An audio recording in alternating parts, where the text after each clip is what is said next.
Hi, Tway Tway. Hi, Tway Tway. Hey.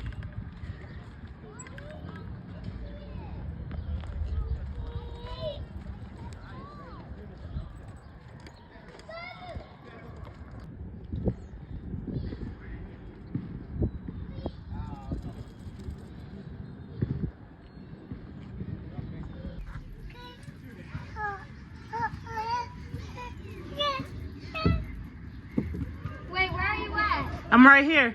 Okay.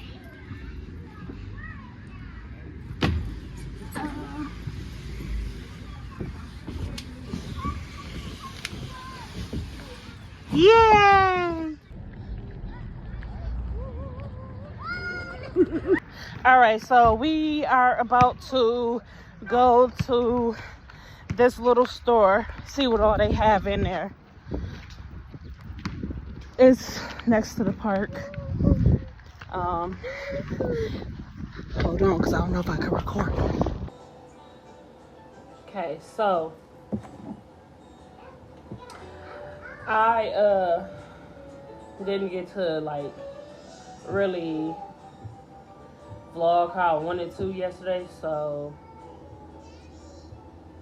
I'ma turn it to, I got some stuff vlog, so that's gonna be in there, but I'm going to do a story time or whatever, because yesterday the only reason why I didn't get to vlog how I wanted to, it turned into a plot twist. So it went from taking the kids to the park to doing something else. I didn't even get home till probably like 8 something, literally, at night. And I was like, bro, I never had any intention of staying out all day, you know? So, oh my God, let me tell you. So, where do I want to start? Where do I want to start? Because, let me think. I know I got a story time. So, let me tell you about my story time first. That'll add up to why yesterday turned into a plot twist.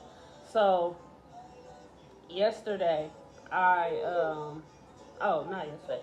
So, I was homeless for like 7.5 months before moving to this apartment. You could be in it. You could be in it. Say hi. Hi. Alright, so I was homeless for like 7.5 months. I was still pregnant with her at the time before I even became homeless. So I'm gonna make it long and short. I'm gonna make long story short.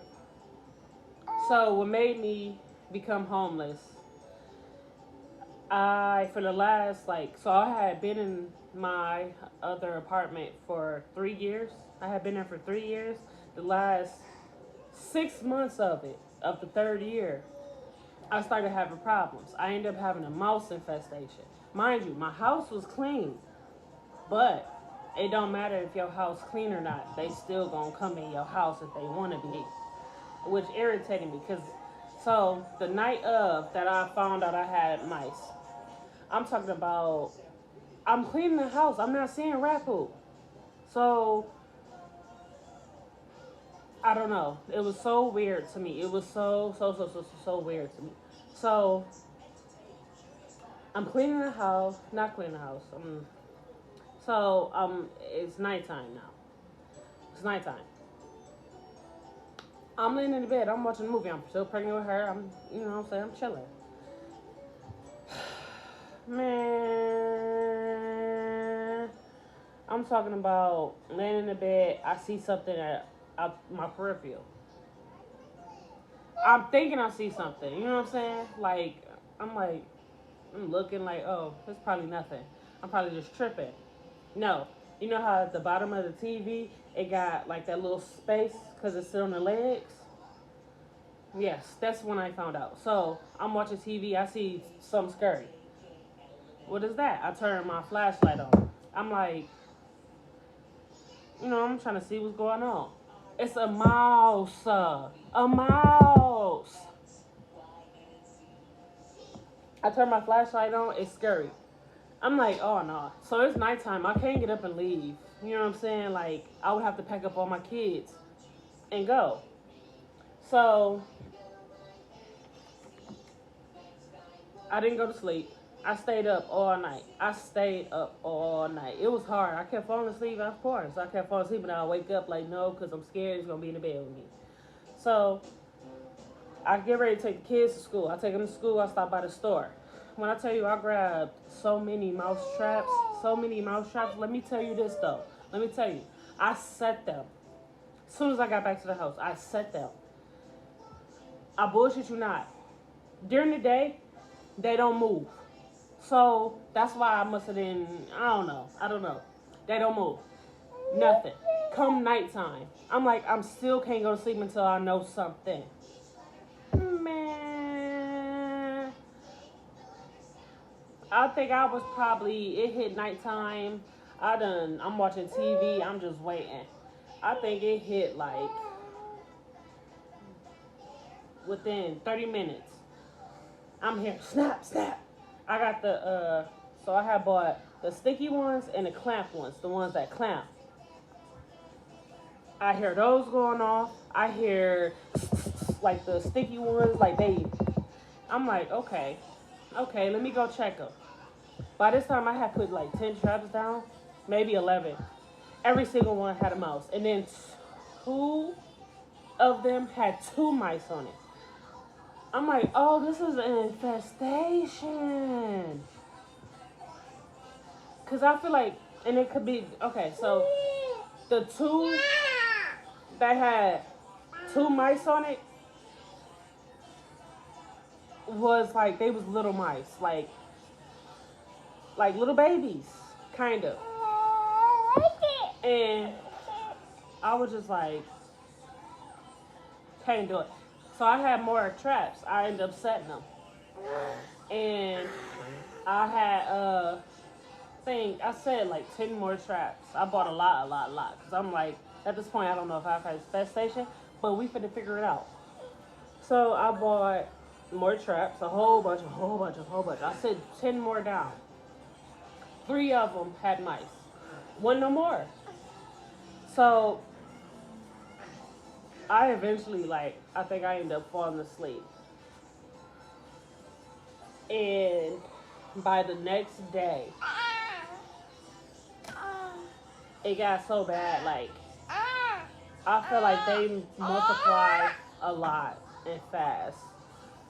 I would see one during the day, and I'm like, oh, no, not during the day. My kids be playing. It was just so bad. So I had next door neighbors who had cats. I assumed that they was keeping these mice away. When they moved away, a week later, literally. So they moved away. Within the 6 months, they moved to somewhere else. A week after, that's when I started seeing the mice. Mind you, it was so awkward. So I'm steady setting traps. I'm catching them every time I set them. I'm catching them. Non-stop. I'm calling my landlord yeah, you gotta, it's an infestation. I don't know how it happened. I don't know what's going on. I need you out here. He kept telling me, I'm gonna send somebody. Bro, you never sent nobody. I stopped paying my rent for the last 3 months. So for the 3 months, I'm dealing with it, paying him and trying to kill them. And every time he would come to pick up his money, literally, he's coming to pick up his money. You could come pick up your money, but you can't send nobody here. I'm telling you, your place that you're going to rent out after I leave, it has mice. Come on now. So he never sent nobody. So for the last 3 months, I stopped paying him. I dug myself in a hole doing that. So I'm not paying him, but I'm trying to get me a different place to live. I'm in the process of that. And I get an eviction. Here comes the part that killed me. So I get an eviction. It's right on my door. Eviction. Next thing I know, I I get a court date. The court date is of the day I had to give birth.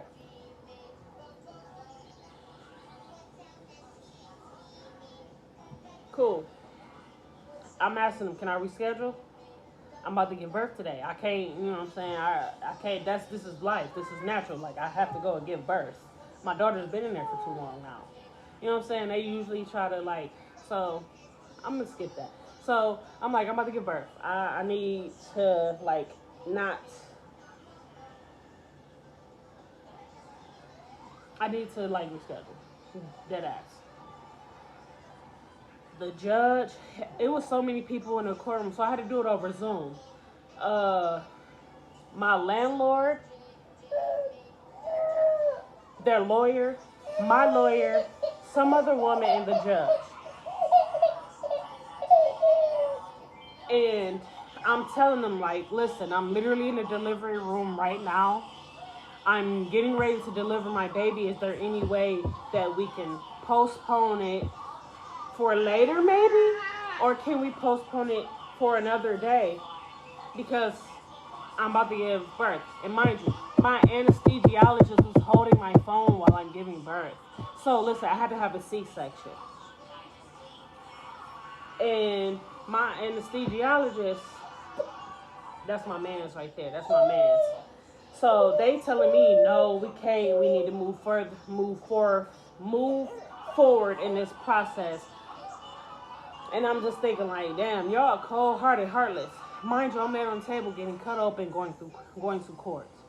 I don't know if anybody else went through this. I don't know if that's legal to do. I thought if in certain situations they had to, like if it's medical, they had to reschedule. They did not reschedule. They did not reschedule. I had to go to court while giving birth. And I think that's bold. I'm sorry. I think that's super, super, super, super, super bold. Because what? And my anesthesiologist, he got to keep an eye on me. So he doing multiple jobs at one time.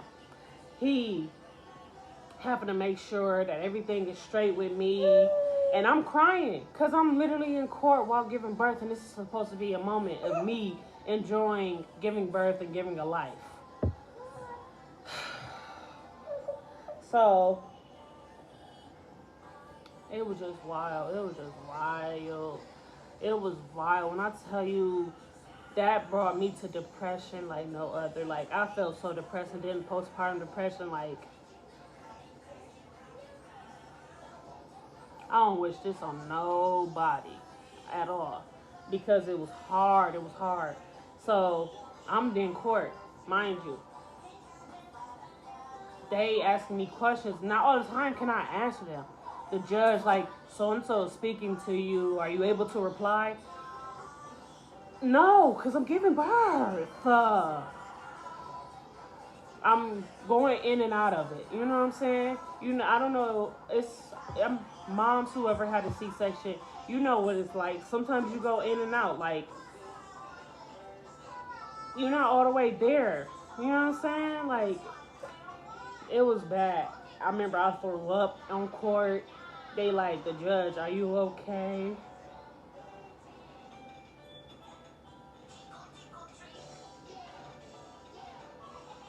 Bro, heartless. Hold on, I'm trying to keep from crying because that was very traumatic to have to go to court and being stressed out while going to court. And all my anesthesiologists keep saying, try to stay calm, try to stay calm, try to stay calm. Bro, it's hard, bro. It's hard. You know what I'm saying? Like, I could literally die on this table while going to court. So, anyways, it was just rough. So, I end up, my baby came. I had just finished with court. I had 7 days to leave. Pack everything that I needed, and I had to be out of there in 7 days. From a C-section, you don't heal in just 7 days. It ain't like if you get a cut and it take about 7 days and it's healed. No, ma'am. No, ma'am. And it still hurt. So in the process of that, before they wrapped it up, they was like, okay, 7 days, you gotta go. I'm asking them, hey, I just had a C-section while I was in court with y'all. I said 7 days ain't gonna work for me because I just had a C-section. I can't. I'm moving by myself and my kids. That's a health hazard. I can't do that. It's almost like they didn't give a fuck. It's literally almost like they didn't give a fuck. They was like, shit. So, I'm depressed. I'm feeling some type of way. I'm not happy. My baby here, I don't even want to be bothered. Like, I'm just stressed out. Like, they put me, like, the nurses come in the room. You okay? Do you want anything? You want to talk? I'm like, no, I don't want to talk about nothing. I just want to be left alone. I just want to be left alone. So, it gets to a point where I get released from the hospital. 3 days. So, the day of my court was the first day. I'm in the hospital for 3 days. So by this time, what, 7? I got 4 more days to get out of there.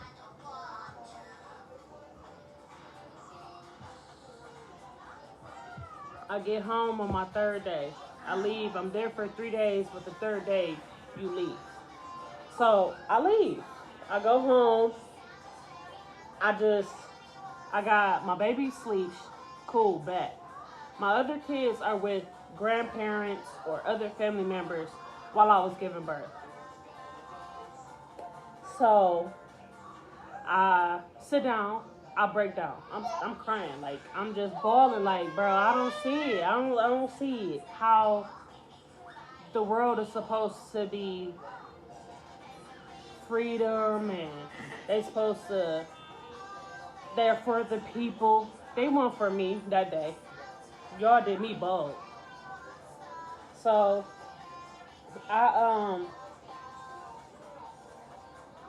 so I go and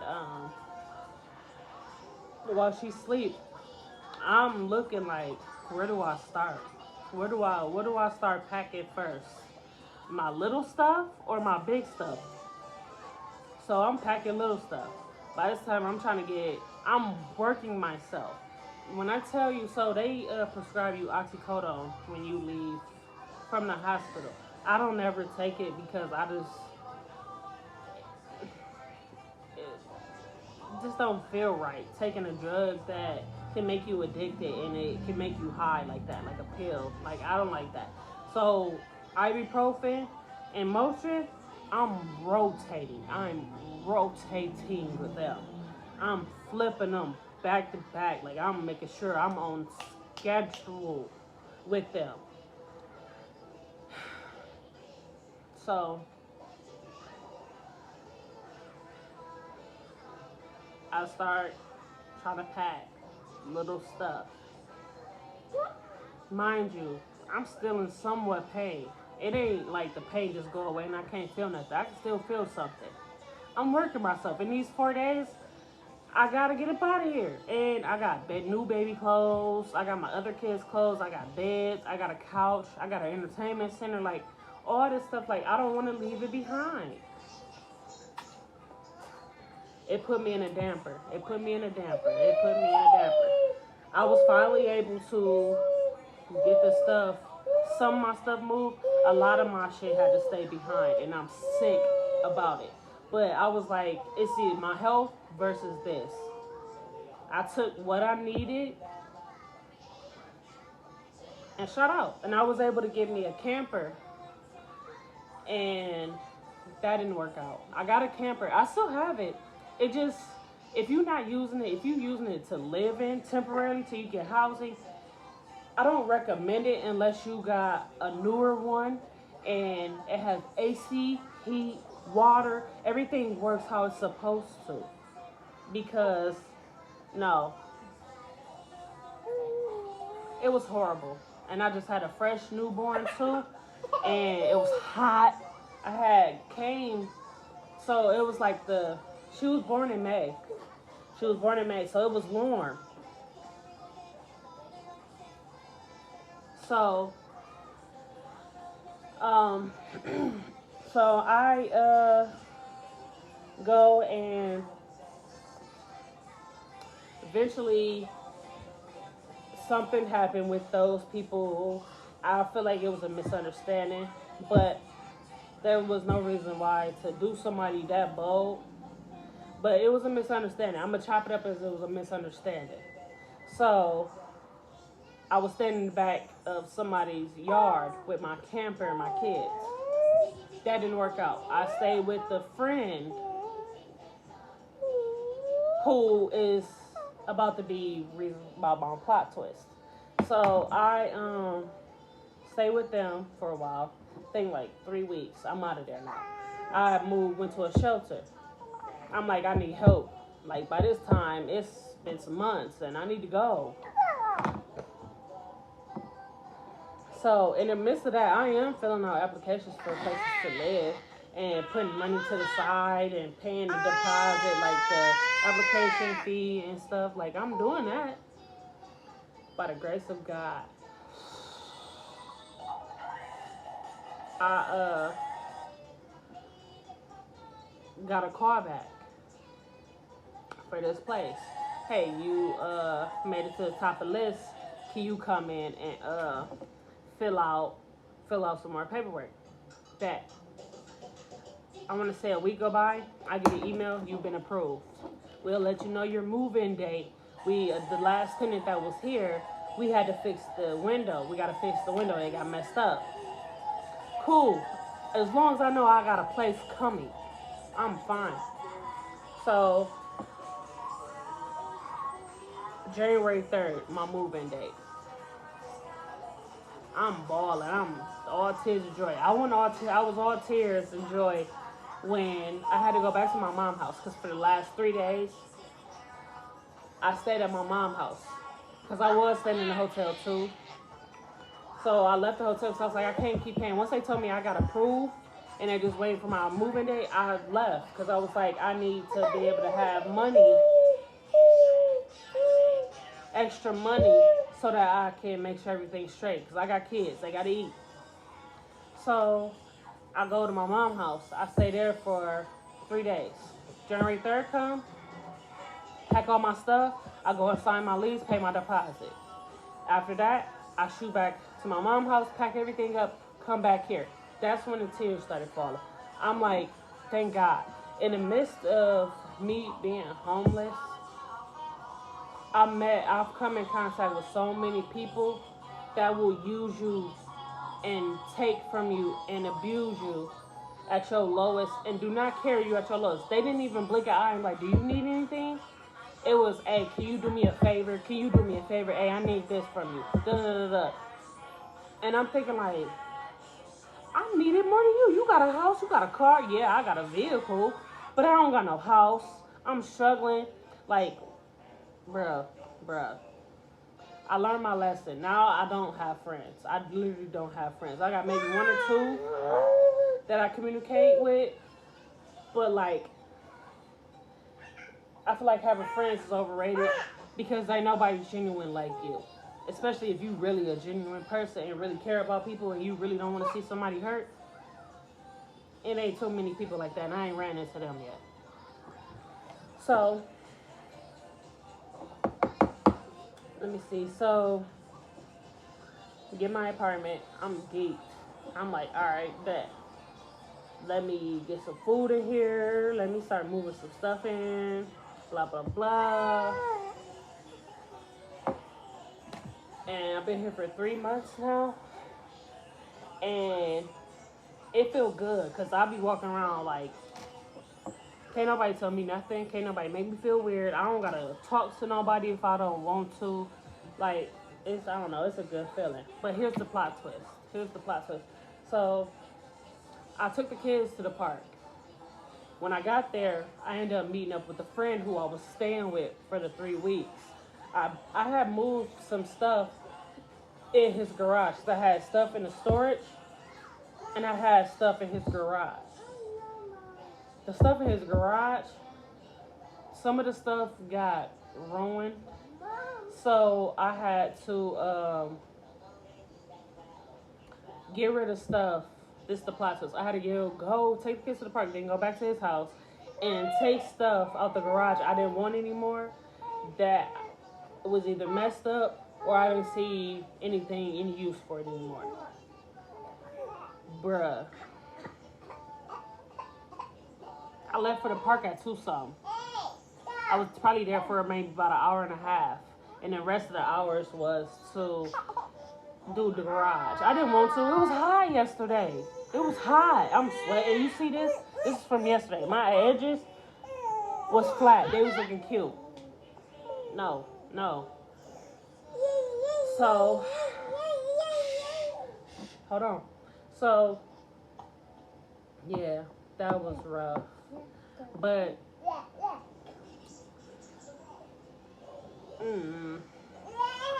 everything happens for a reason, I assume. So, I'm just happy to be here.